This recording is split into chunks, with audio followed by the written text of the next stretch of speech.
Hey everybody. So I've been gone for a little bit.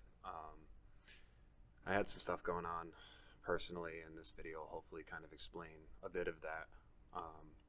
This is going to be kind of different from the previous videos that I've done. Recovery is a big part of my life, and that's actually a big part of why I was missing for a while was because I was dealing with my own personal stuff and this relapse that happened. So, full disclosure, um, I have a little over a month sober now, and I wanted to share something that I kind of came up with when I was in detox because it helped me to sort of summarize where I was at that time, as well as some of the reasons for the relapse in the first place. One of the biggest parts, as anybody will tell you, as far as recovery goes, is relationships, and that's relationships with other people, with your significant other, with family. And with whatever program it is you work. So I kind of came up with this analogy that summarizes where I was at that time and where I find myself pretty easily. And I think a lot of people will relate to this because for me, I didn't really have a way to explain how I was feeling. And leading up to it, I didn't really recognize the signs that I was getting close to that point again. I had about 6 months, and I really thought that I had it in the bag, but one of the biggest things that affected me was relationships. So the analogy I came up with is that I feel a bit like a dog in a yard, and that yard has a fence and a house, and I'm safe while I'm in that yard.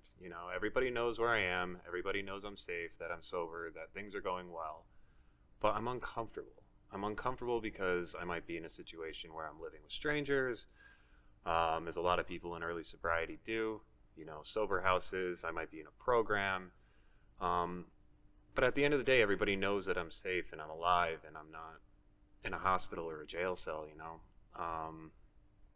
And for me, being in that position where I'm just uncomfortable, I think it's human nature to try to improve your situation, to try to repair relationships, to try to get back into that house you made a mess of. And that house is, an analogy for the inner circles, the trust that you have with people that we break when we go back out. And for me, it's been very difficult. It's been very difficult to sit out in that yard and see what I want, see the comfort and the warmth and the love of that house, and not have access to it because either they're not ready or I'm not ready or some combination of the two. So I had to recognize that, what I was basically doing was I was scratching at that door, trying to be let into a place that I had no right being, to try to regain trust before I deserved it, before I had earned it, really. And, I would get frustrated. I'd get frustrated that people didn't want to let me back in, people didn't want to rekindle relationships, whatever it may be, repair relationships. I just got to this point where I was so frustrated that I went and I hopped the fence, and there was this illusion of this freedom that would come with using again and going back out. And a lot of people aren't fortunate enough to come back when they do that. And fortunately for me, I did, and I'm figuring things out as I go. But I mean, the takeaway, I guess, is that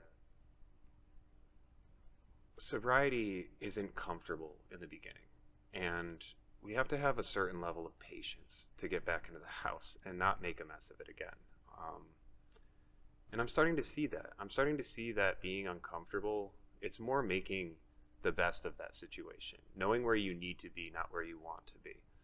And for me, being out in that yard is exactly where I should be right now because I have to pay for the consequences of my actions. Um, but it really just, I don't really know where that analogy came from. It really just kind of popped into my head when I was in detox this time.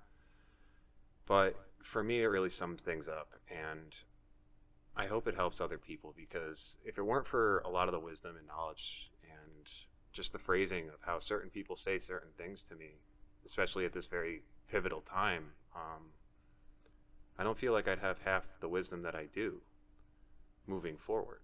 Um, so I hope this helps people, and whether or not you want to see more of these kinds of videos, I'm probably going to make them anyway, because this is a big part of my life, and that's the great thing about YouTube, is that you can really make videos about anything. And so I'll see you next time.